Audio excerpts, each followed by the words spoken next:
Air India की flight AI-171 Ahmedabad के सरदार वल्लभ भाई पटेल अंतर्राष्ट्रीय हवाई अड्डे से उड़ान भरने के कुछ ही क्षण बाद दुर्घटनाग्रस्त हो गई।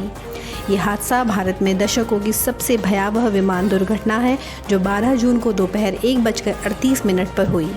ये विमान लंदन गेटविक के लिए रवाना हुआ था, लेकिन उड़ान भरने के कुछ ही सेकंड के बाद वो मेघाणी नगर इलाके में BJ मेडिकल कॉलेज के रेजिडेंट डॉक्टरों के लिए बने बहुमंजिला हॉस्टल से टकरा गया। इस भयावह दुर्घटना में 229 यात्री और 12 क्रू सदस्य मारे गए।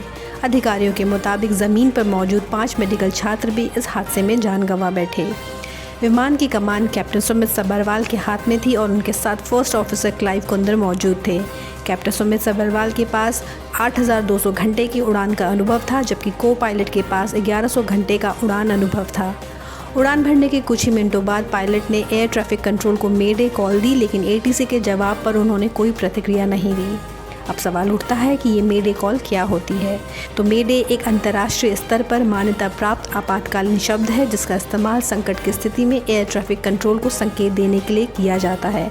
इसका सबसे ज़्यादा इस्तेमाल प्लेन के पायलट और जहाज़ के कप्तान करते हैं जब उनका विमान या जहाज़ गंभीर खतरे में होता है। ये कॉल बचाव दलों को अलर्ट करने के लिए होती है। प्रोटोकॉल के अनुसार संकट की स्थिति में पायलट या नाविक को 3 बार लगातार मेडे मेडे मेडे बोलना होता है, ताकि इमरजेंसी रिस्पांस प्रोटोकॉल एक्टिव हो जाए।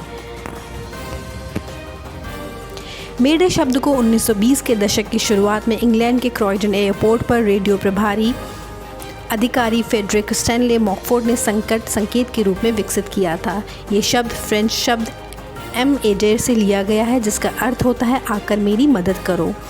इस शब्द को साल 1923 में क्रॉस चैनल उड़ानों के लिए आधिकारिक रूप से अपनाया गया और उसने पुराने संकट संकेत SOS मोर्स कोड की जगह ले ली। अब सवाल उठता है कि मेडे कॉल के बाद क्या होता है। तो मेडे कॉल प्लेन या जहाज़ के कमांडर गंभीर आपातकाल की स्थिति में देते हैं। इन परिस्थितियों में इंजन फेल होना, आग लगना या कोई अन्य बड़ा हादसा शामिल हो सकता है, जो प्लेन या जहाज़ की सुरक्षा को खतरे में डालता है। मेडे प्रोटोकॉल सक्रिय होने के बाद उस रेडियो फ्रीक्वेंसी पर अन्य सभी संचार बंद कर दिए जाते हैं, ताकि संकटग्रस्त व्यक्ति की आवाज़ स्पष्ट सुनी जा सके।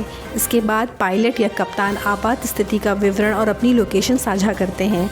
फिर संबंधित अधिकारी राहत और बचाव टीमों को त्वरित रूप से घटनास्थल पर भेजते हैं।